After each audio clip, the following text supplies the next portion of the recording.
Hi everyone, welcome to the Dough Doctor and just getting settled, making sure our tech is okay. Once you join, let me know where you are logging on from. And I will wave at you. Welcome, welcome everyone. We'll get started in about 2 minutes. Please load your questions in the comments or tell me what you've been baking this week or maybe what you're working on right now.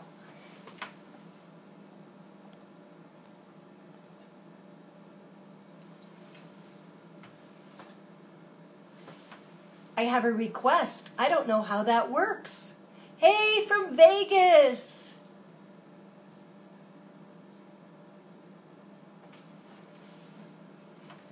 Jeannie, I see your request. Let's give that a try. Let's test that. Jeannie, are you there?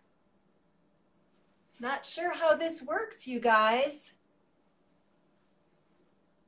We have 1 more minute. 1 more minute. Welcome everyone to Saturday's Dough Doctor. It is Saturday, April 23rd. And all the questions that came in this week were about cakes. So we're going to talk cakes today, but of course we'll talk all things baking. So please put your questions in the comments. Or, like I said, we want to know what you're baking. All right, before I start talking about this week's questions, and thank you for those questions. All right, I'm going to get started. So our first question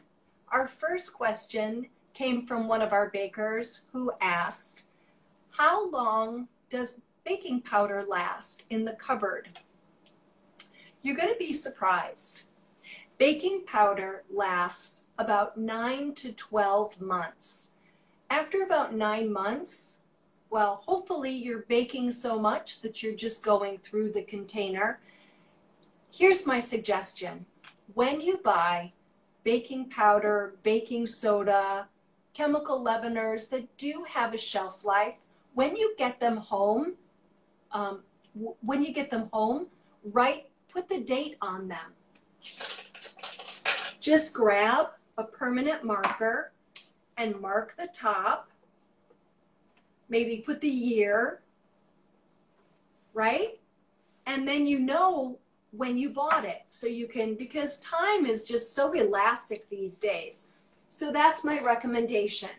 But if you haven't started doing that and you don't know, let me show you how to test to make sure your chemical leaveners are still good. Okay? Ooh, that was loud. I'm sorry. So first we're going to start with baking powder. I'm going to reach behind me and I'm just going to, I've got a little container of water in the microwave. I'm reheating it because what you want to do is you're going to take some hot water and you're going to put your, well, you'll see in just a second. All right. So I've got a little hot water. I just nuked it for about 30 seconds, a little bit of steam coming off the top. And I have a clear glass so you can see, all right? And I'm going to put a ½ teaspoon of baking powder. Looking for my little whisk here. All right, see that?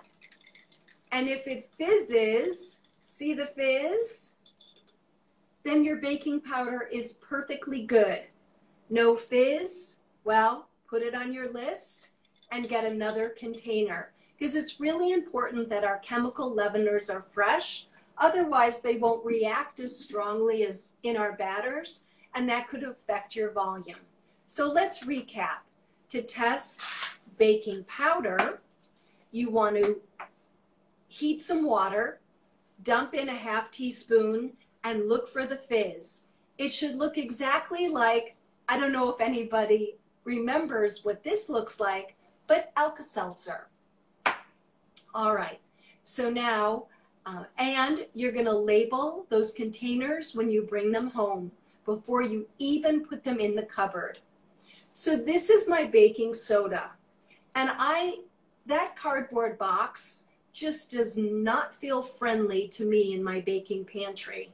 I'm actually very OCD about my baking pantry, so I decant my baking soda into a little jar that I can get in and out of easily, and I can also keep relatively airtight.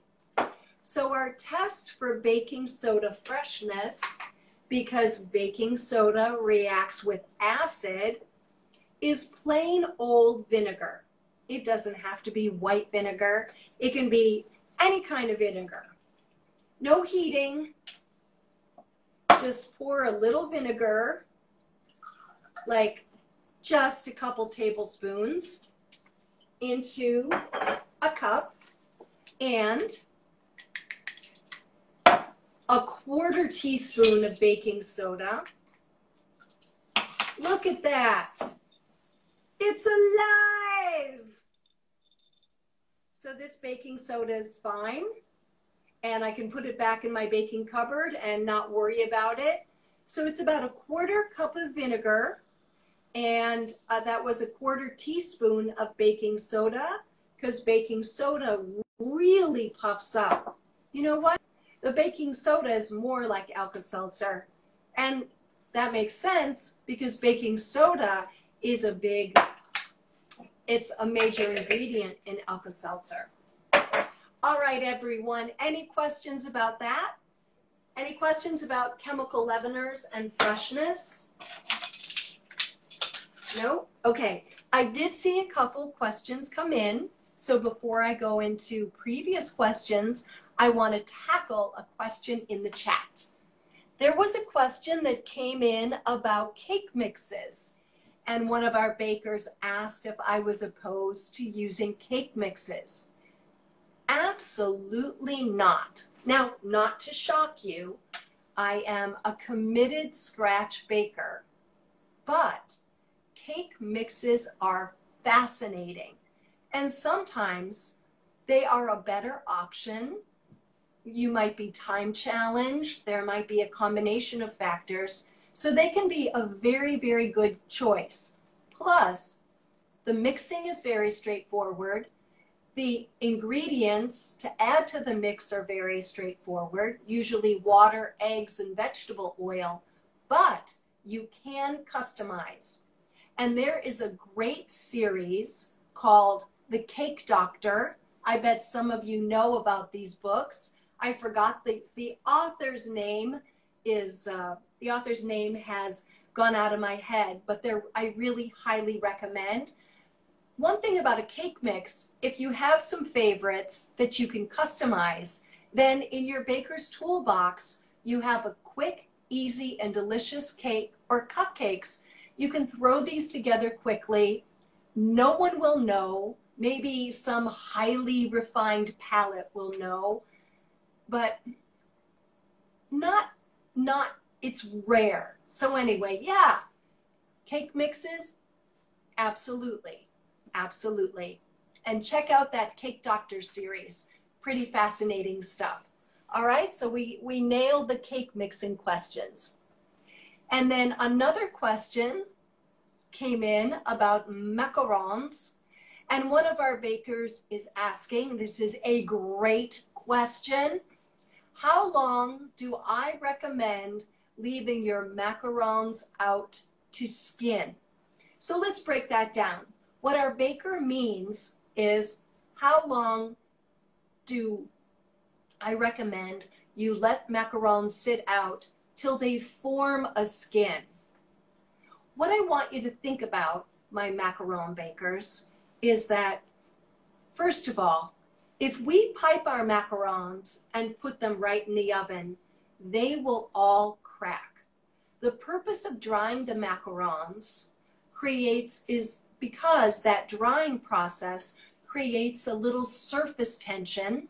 So as the steam is created in the macaron, in the oven because excess moisture is being converted to, or not even excess, the moisture in the batter is being converted to steam, and that's what creates the foot because it lifts. That little bit of surface tension holds everything in place. All right, that's the backstory, just in case you wanted to know skin, macarons, what's going on here.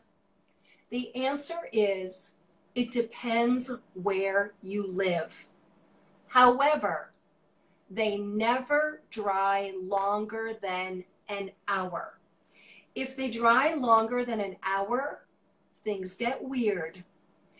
Couple things happen. The surface might start to wrinkle, and the moisture in the air is beginning, the sugar is beginning to pull moisture from the air, the sugar in the batter. So, for example, if you can tell me where you are, or even just a state, I can give you an idea of how long. So for example, here in Los Angeles, I would say 25 to 30 minutes. However, if you start getting into like higher ground or higher altitudes, you'll notice they take less time. When I baked in Denver, because in my Craftsy class, French miniature desserts, there's a couple lessons on macarons. They were dry in 15 minutes. Working by the ocean can take 35 to 40 minutes. That little, or if you live in the tropics, you might have to actually put a little fan on them to get that surface to dry. Now, actually, what happens is what we're looking for is dull. Not necessarily, I guess dull and dry, maybe we're splitting hairs here, but I always look for them to go from shiny to dull, and you can do it all visually. I know some macaron bakers say touch to see if it's dry, but then I have destroyed that macaron, and maybe I need all of them. So please, no poking, just visual. You're looking for them to go super shiny after you pipe them to dull. And I hope that answers your question. And each batch, make notes. How long did they take? So next time when you go, or if you move, things might change. Make notes so the next time you go to make them, you have approximately how long they're going to take. If it's a rainy day, they may take a little bit longer. But honestly, unless it's an all and out monsoon, you should be able to bake a successful batch of macarons in any weather. I mentioned that Craftsy class. I had students in the Philippines and Singapore, New Orleans, very humid cities, and they were able to make successful macarons. Okay, great question. Thank you. Yay. All right, I'm just going to check for questions. Please keep them coming. All right. And then another baker has a question about sourdough starter. Is there a sourdough starter that you recommend for extra sourdough bread? Great question. The way to get an extra sour flavor profile is actually building your successful sourdough starter where you're at, because it's kind of like, I don't know if anyone remembers the book, Sometimes a Great Notion. Wherever we are, there we are, something like that, right? I think the author was Ken Kesey. Anyhow, sourdough starter is like that. The wild yeast that we gather in our sourdough starter is the yeast of where we are, right?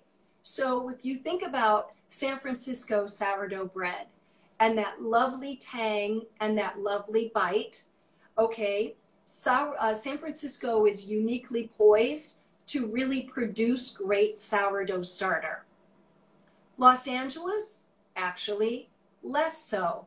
We don't have San Francisco Bay here. But you can make successful sourdough anywhere. And the answer to your question is build your successful starter, hone in on a formula that you love for sourdough bread, and then maybe add another cold fermentation, ferment it over a longer period of time to build up a little bit of more acidity to get to bring out that flavor from the starter. I mean, there are ways. You could get King Arthur, our good friends at kingarthurflour.com, in their shop. They sell a sourdough enhancer, but that doesn't feel right to me. So again, maybe, an overnight fermentation with your finished dough after maybe a couple good bulk ferment it, some stretching and folding, then put it in the refrigerator for 8 to 12 hours, take it out, shape, proof, and bake. That's how you're going to build your sour flavor where you are. All right? Great, great question. Excellent. All right, let's see. Great. All right. Oh, so our macaron baker is in Nevada. Let's just stop. So you're going to do, I recommend, my guess, 25 minutes would be the first check. 25 minutes would be about right. I know you're in the desert. I hear you, but all right, let's split the difference.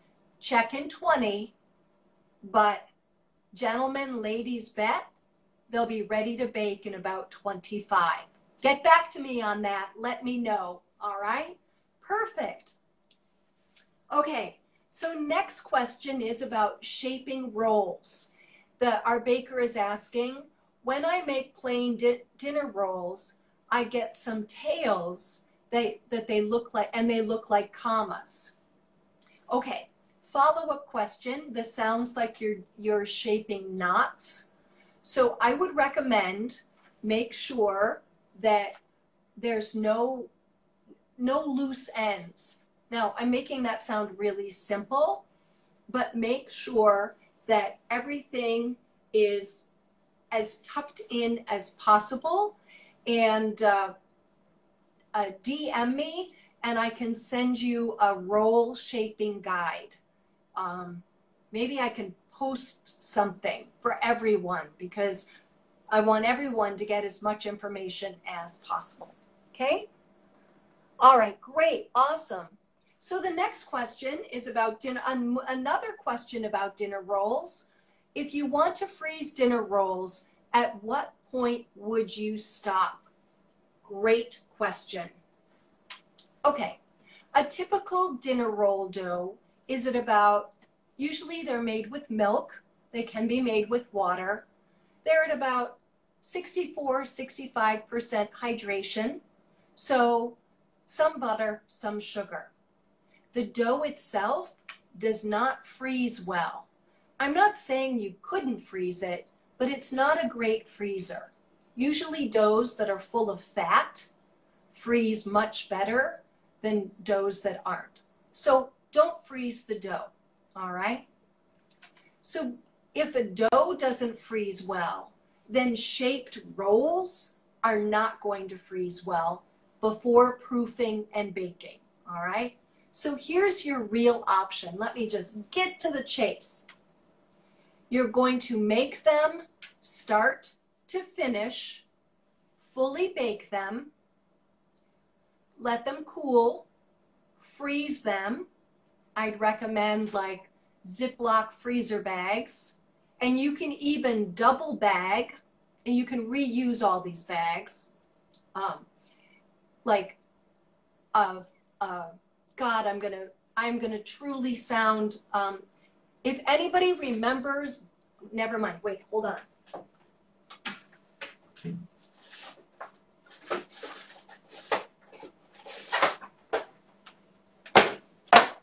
This kitchen is sorry to step out of frame. So you're gonna bake your dinner rolls. You're gonna put them in a bag like this, all right? And then you're gonna slide them in a bag like this. You're gonna freeze them for up to 1 month. And then when you're ready to serve them, you take them out of the freezer, you put them on the counter. You do not unwrap them, because if you unwrap them, they will condensate and they'll get sweaty, and that is not a good look.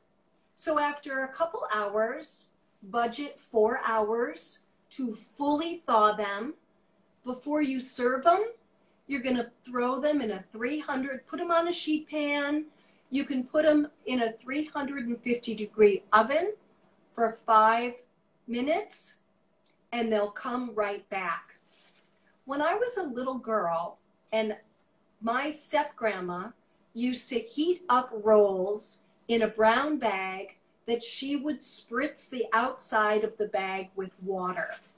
I have a feeling some of you may have had a similar experience. Oh, let's say maybe 40 years ago when you were a child, of having rolls heated up like that. And that's fine. But you notice we don't have a lot of brown bags these days. So I just put things on a sheet pan, throw them in a 350-degree oven, thawed rolls on the sheet pan in the 350-degree oven, 5-7 minutes tops, and they're delicious. I do that for all my breads, and it'll work really, really well. All right, so got that question out of the way. I hope that helps. Okay. A follow-up question on the shaping of the dinner rolls. You know what? I think we need to put a pin. Is there a trick? Is there a trick to this? I almost feel like I need to do a demo shaping dinner rolls next week so that I can show you exactly like how to shape to avoid the problems that you're having. Please put that in the comments if it would be okay to put a pin in the dinner roll shaping, and I'll be all set and ready to go with that for next Dough Doctor, next Saturday. Okay? Great. All right. Awesome. Still more questions? This is fantastic. Okay, great. All right. So I'll have that for next week. Okay, question. How do I store cheesecake in the fridge in a way that the crust doesn't become soggy and come off the cake? I'm going to guess that this is a graham cracker crust, right? So a graham cracker crust, just please put that in the chat. Is it a graham cracker crust? So here's what I think is happening. It's not the fridge, it's the crust. When we make a graham cracker crust, it's always a good idea to add a little bit of sugar, and then of course the melted butter.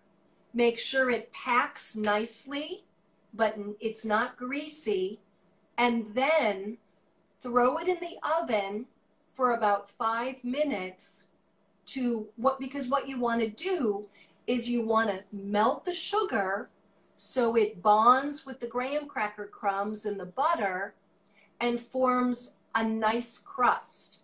If you're just pressing that graham cracker crust in the cheesecake pan without any kind of baking and then pouring your batter on top, then that crust is not it doesn't have a chance to solidify at all.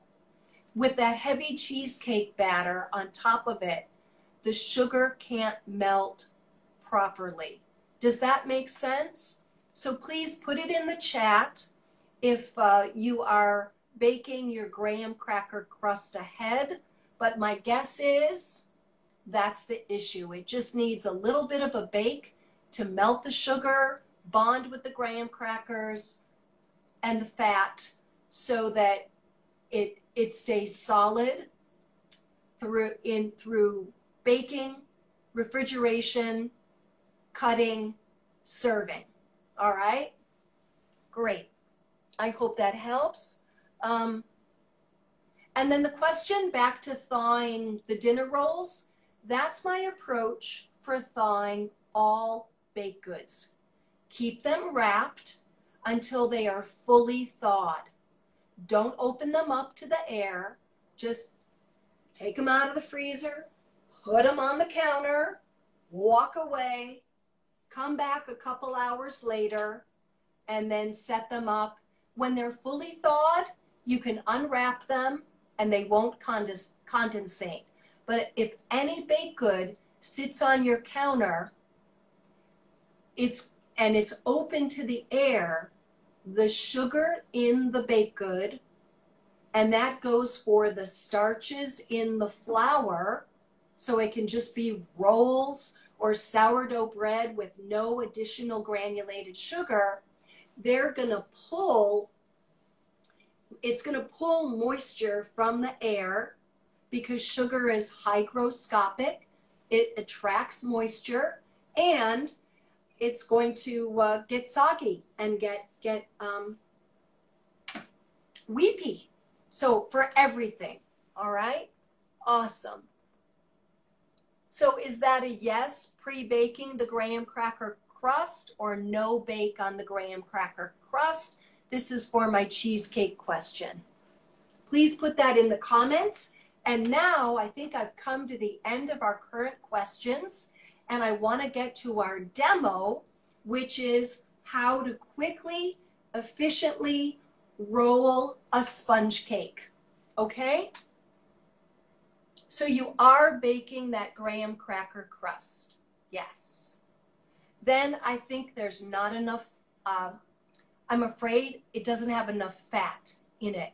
It needs to be a little bit, maybe add another tablespoon of melted butter to it.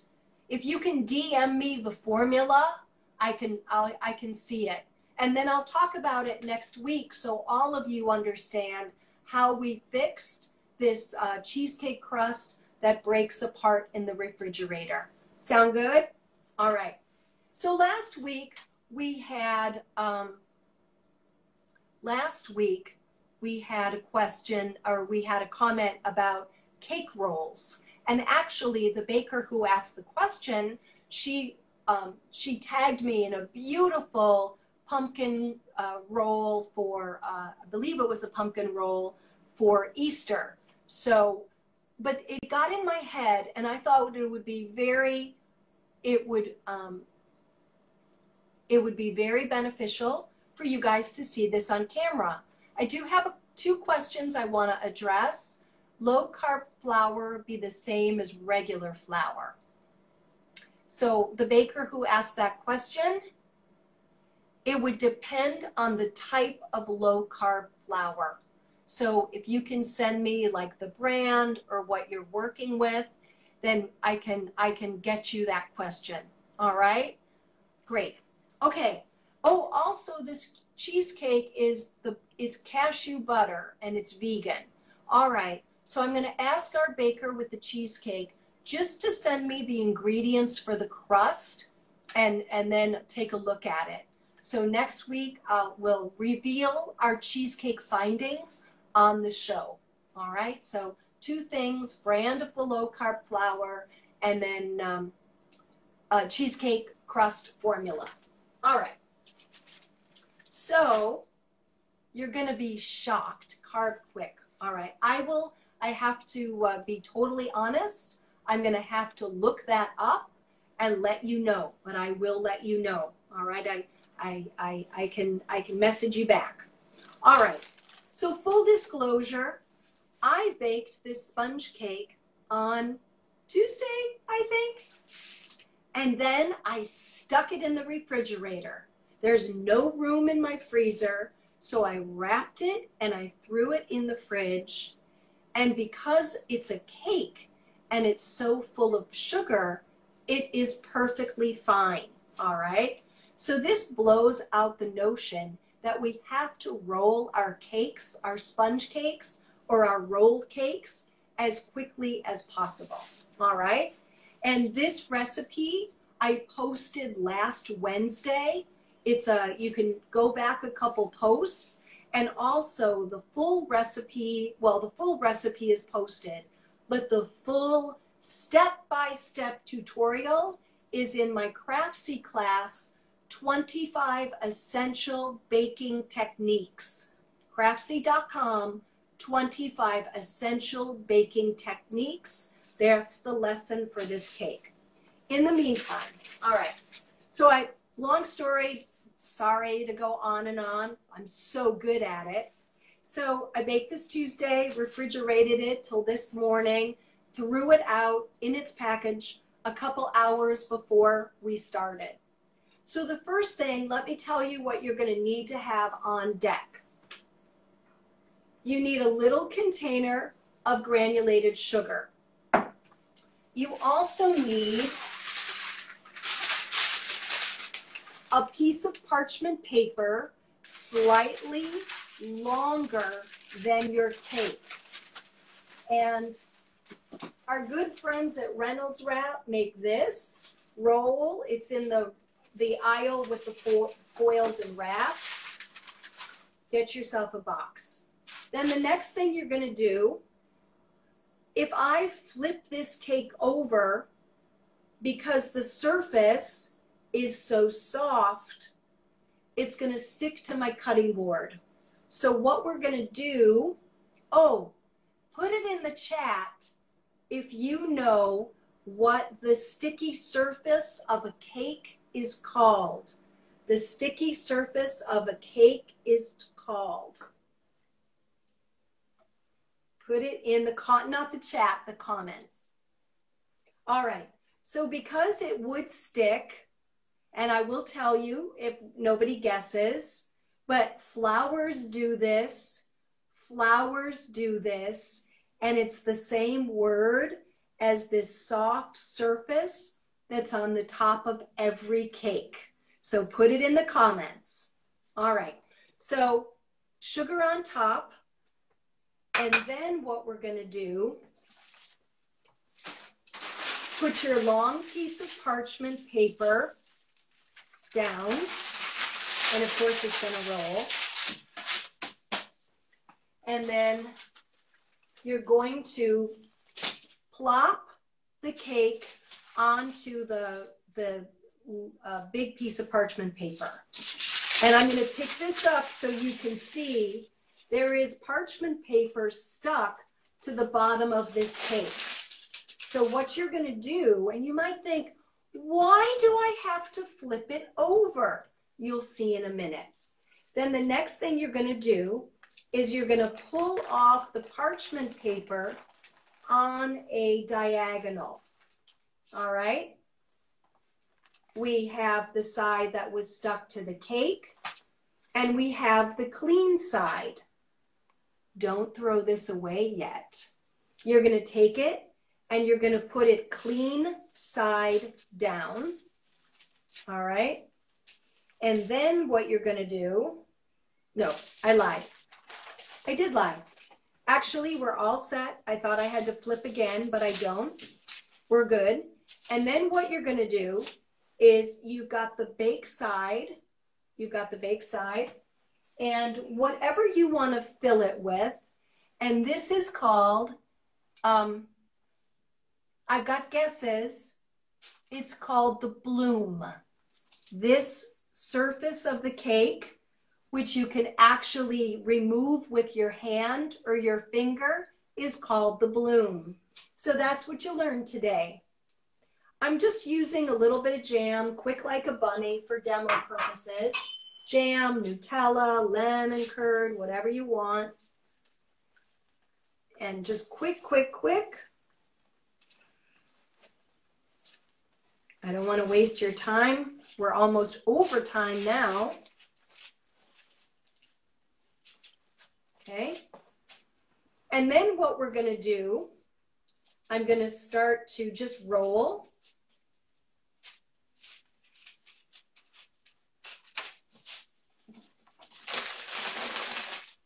Make a little bit of a lip. It's cracking, but that's okay.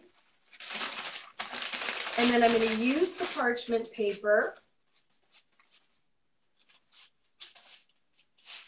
to help me.